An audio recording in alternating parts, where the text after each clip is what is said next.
इस्लाम में इसे मुस्लिमों का फर्ज माना जाता है। इस्लाम के 5 फर्ज में से एक है हज यात्रा और बाकी हैं कलमा, रोज़ा, नमाज और ज़कात। धार्मिक मान्यता कहती है कि अगर शारीरिक और आर्थिक रूप से कोई मुसलमान सक्षम है तो उसे अपनी ज़िंदगी में कम से कम एक बार इस फर्ज को निभाने का दायित्व है। इसीलिए हर साल दुनिया भर से बड़ी तादाद में लोग हज करने सऊदी अरब के मक्का पहुंचते हैं।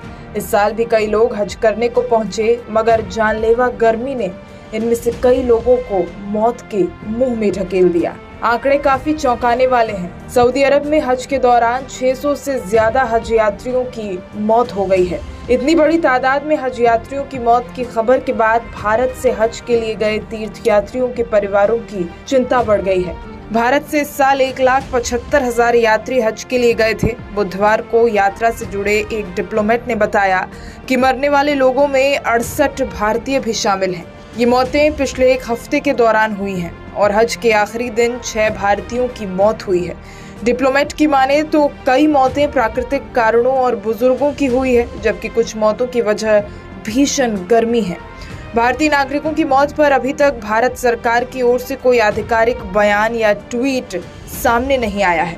बढ़ रही हज यात्रियों की मौतों की संख्या। AFP न्यूज एजेंसी के मुताबिक 577 हज यात्रियों की मौत भीषण गर्मी से हुई है, लेकिन गुरुवार को AFP की नई रिपोर्ट के मुताबिक ये संख्या 645 हो गई। पिछले साल हज के दौरान 200 से ज्यादा मौतें दर्ज की गई थी। मरने वाले हज यात्रियों में सबसे ज्यादा मिस्र के नागरिक हैं।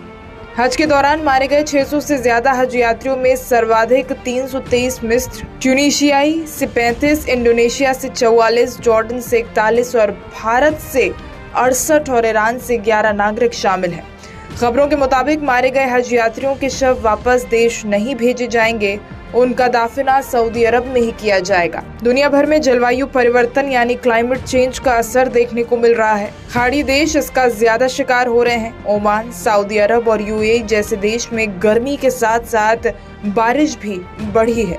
सऊदी अरब का तापमान आमतौर पर 45 डिग्री के दरमियान रहता है, लेकिन इस साल ये तापमान 50 डिग्री के पार पहुंच गया। सऊदी अरब के सरकारी टीवी की खबर की माने तो मक्का की ग्रैंड मस्जिद में इस साल तापमान 51 डिग्री तक पहुंच गया।